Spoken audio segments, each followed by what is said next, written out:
Hi, I'm Freeman Rabowski, and I'm here to thank all the members of the UMBC community for all that you're doing, faculty, staff, and students. We're working as hard as we can, all of us. This is, by many accounts, a defining moment, not just for our country, but for humankind. And the key point is, how do we respond to this crisis, this COVID-19 crisis right now?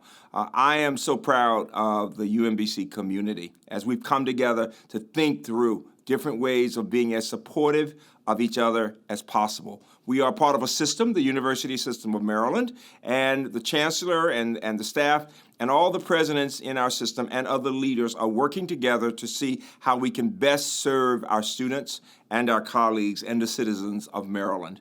And so there are several comments I want you to think about. Number one, we are a community of inquiring minds. We are good thinkers. We are constantly asking good questions and working to make sure our values come to life. That's about patience and supporting each other and understanding. And we want to thank all of you for being as understanding with all these interruptions and inconveniences. It is a challenging time.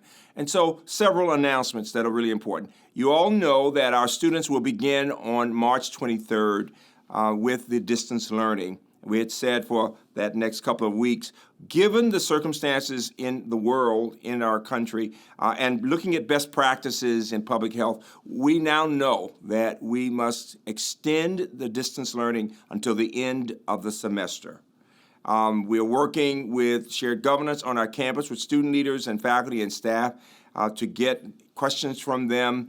You can go to the COVID-19 website and ask any questions that you have, but faculty have worked really hard with the Department of Information Technology to give you the best possible instruction. Everyone is committed, staff and faculty, as students work very hard. Number two, that of course means that you will need, those of you who live in the residence halls, to remove your things. Please, right now, wait until we give you particular instructions, specific instructions. We're working to make that process as orderly and as safe as possible. As you can imagine, we couldn't have everybody coming back at the same time because you couldn't have the social distance. And so we're working through that right now. When there are exceptions that need to be made, you can contact Res Life if there's some particular challenge or something you need to get. But most important, we're thinking about the best way to keep people healthy and safe.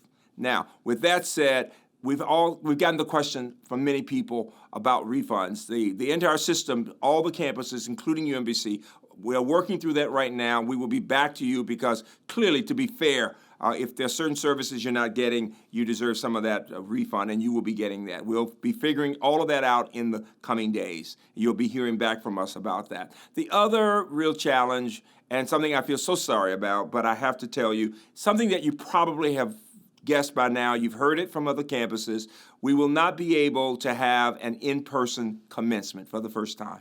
I am so sorry.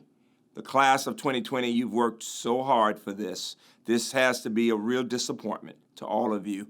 We feel for you, and we will work really hard to acknowledge you and to celebrate you in a variety of ways. A number of people are working on that right now. As you look at other campuses, you'll see we're all going through this same experience. The fact is, this is about humankind. And the most challenging point is this, that we're all at risk if we don't keep that social distance. And that must be the message that we convey. And so I want all of you to remember you're excellent thinkers. You've got great values. Your lives are going to be filled with so much happiness. This difficult period will make all of us stronger because we will come together with patience and understanding and support each other. You know, college presidents talk with each other about the challenges and how we feel bad about what's happening with our colleagues and students, and we share different pieces of information. And one of my colleagues sent me some words that I want you to hear. They're from the author Jean Rickers, and they are a message of hope. We all need hope right now. And the words are these: may we who are merely inconvenienced remember those whose lives are at stake. May we who have no risk factors remember the most vulnerable. May we who have the luxury of working from home remember those who must choose between preserving their health or making their rent.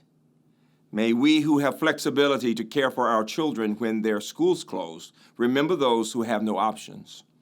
May we who have to cancel our trips remember those that have no safe place to go. May we who settle in for quarantine at home remember those who have no home. She concludes with words about the fact that this is a time when we cannot hug each other. We cannot physically wrap our arms around each other, social distance. And yet we certainly can find ways of providing a loving embrace to our neighbors. This is what we're doing at UMBC. We are defined by our actions and our thoughts and our words, and we are acting in a way that ensures that our destiny will be great. I commend you for what you're doing. I thank you. And just remember, we will get through this. Thank you.